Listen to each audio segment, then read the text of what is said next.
Hey everyone, I'm Tina, a 28-year-old woman, and I wanted to open up about a recent chapter in my life that brought some closure to a difficult situation involving my husband and in-laws. This all unfolded a few months ago, and the chaos has only recently settled.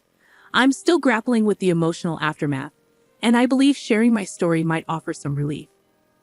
Flashback to 2 years ago when I made a significant life decision, marrying my then boyfriend Jake. We met through mutual friends and spent 3 blissful years together.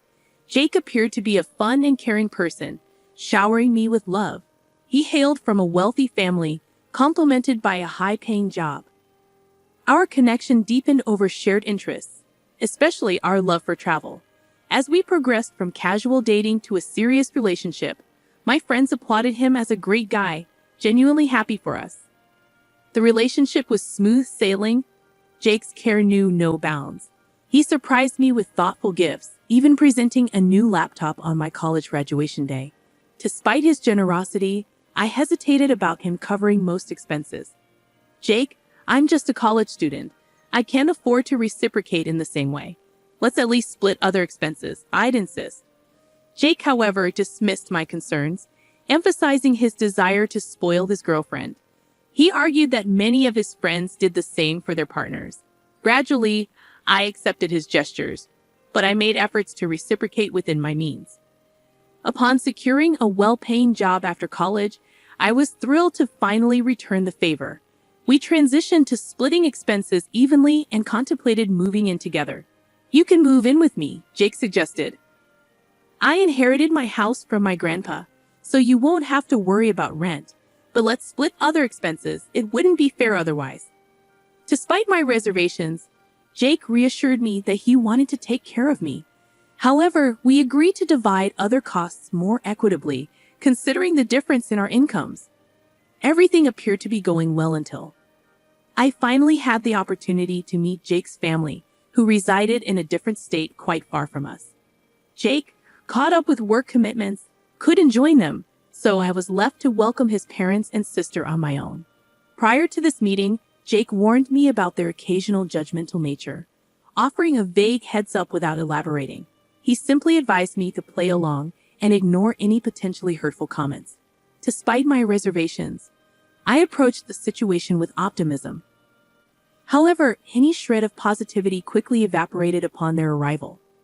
When Jake's parents and sister landed, they appeared visibly annoyed, a stark contrast to the warm reception I anticipated.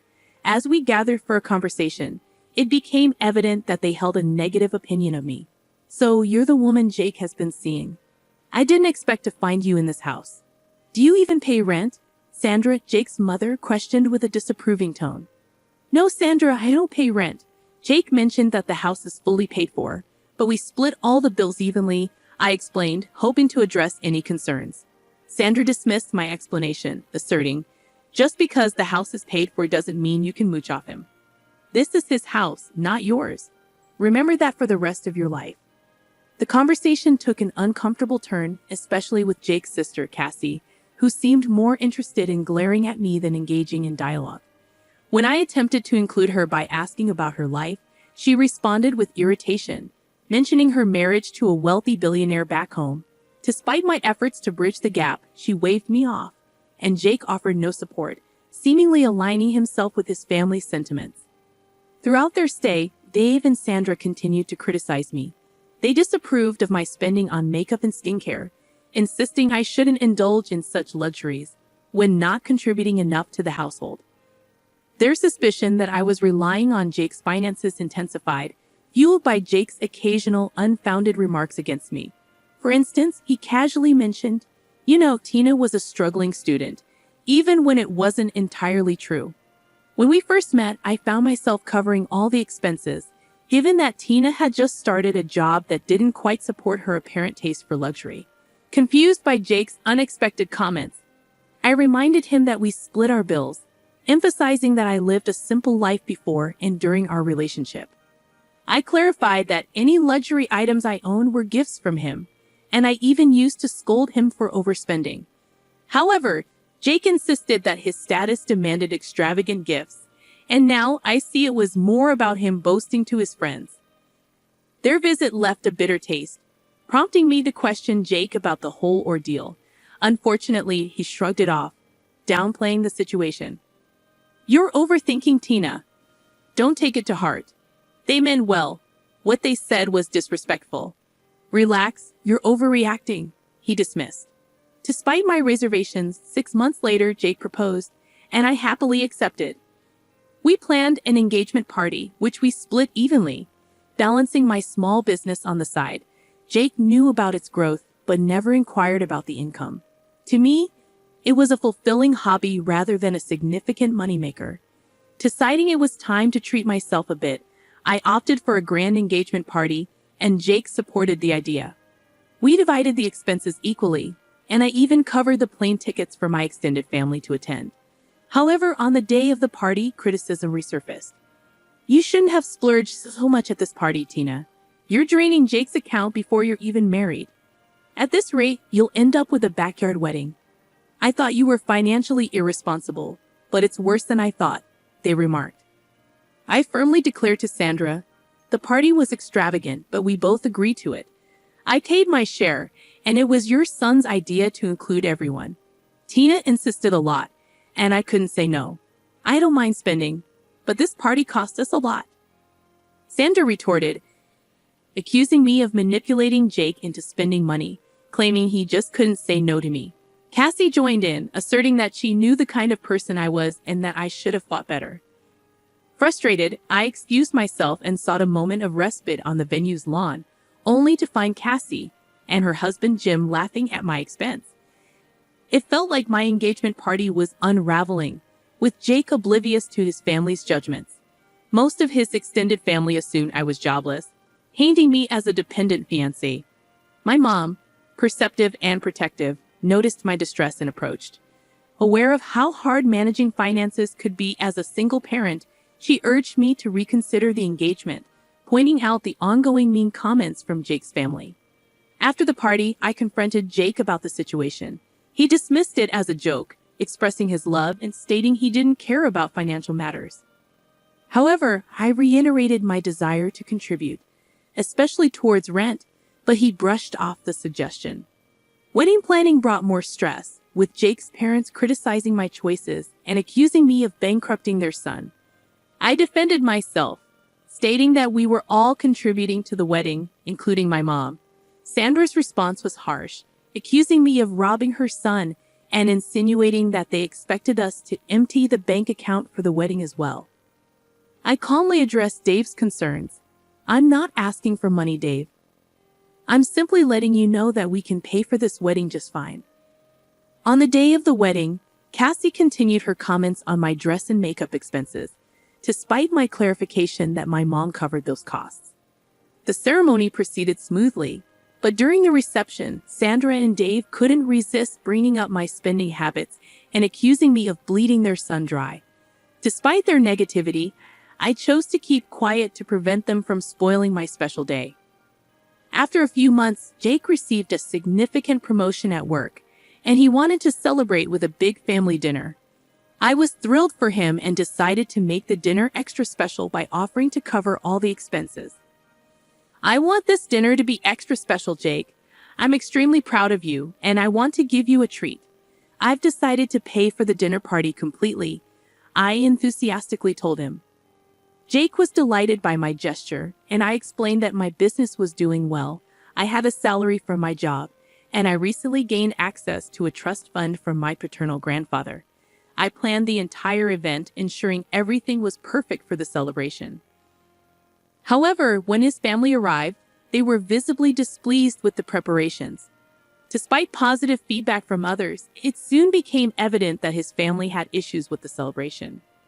During the speeches, Sandra stood up and loudly declared, "I thank everyone for gathering here to celebrate my son. He's incredibly hardworking and generous. He deserves this promotion completely." However, his luck just ended there. It's sad that out of all people, he was shackled down by a gold digger. I wish he had the foresight to see what his wife is. Then he wouldn't have to work so hard to fund her luxury life. It's now clear to everyone that his wife is a big spender. From the engagement party to this dinner, she pretty much emptied his accounts.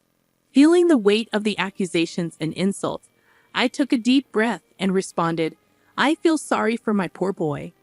I'm glad he had Tina sign the prenup before the wedding. At least some of his assets would be saved." Sandra continued, complaining about her wife's spending habits, expressing relief that she earned enough to keep a trophy wife. Jake joined in, agreeing that he couldn't spend money on himself because there was none left. He remarked that marrying Tina was a mistake, contrasting her with Jim's hypothetical reaction to a gold digger. In shock and frustration, I couldn't hold back any longer. "Do you guys think I am a gold digger?" I asked incredulously, to which Jake added, "Your lifestyle is quite damaging to my bank account." Feeling hurt and misunderstood, I decided to address the accusations head on. "Since I am such a gold digger to you, let me just show you my bank balance. I guess that will clear things up for you," I declared, revealing my financial standing to everyone. The response was disbelief and accusations. "Did you steal my son's money?" Sandra accused, while Jake questioned, "She must have stolen from you." Frustrated, I clarified, "I don't need to steal money from your son. This is all my blood and sweat. Also, I recently got access to my trust fund left to me by my grandfather. I was going to get a bigger house with it and surprise Jake, but I guess that won't be happening anymore." Despite my attempt to set the record straight, Jake suggested, "We can still buy the house. It'll be a lovely gift." However, I stood firm, expressing my refusal to accept a gift after enduring insults from his family. "This is not happening. Your family has been insulting me for too long, and you never once stood up for me.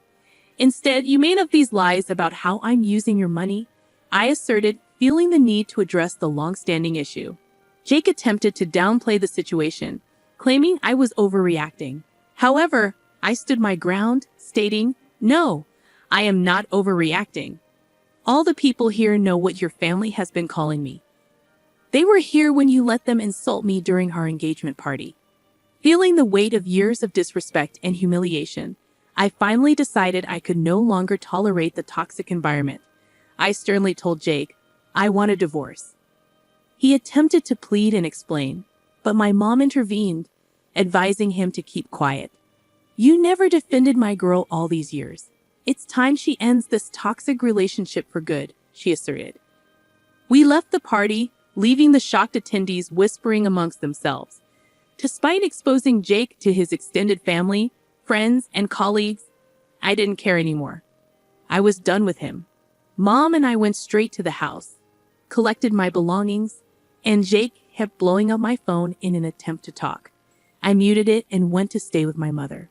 The next day, I contacted my cousin, a lawyer, to draw up divorce papers.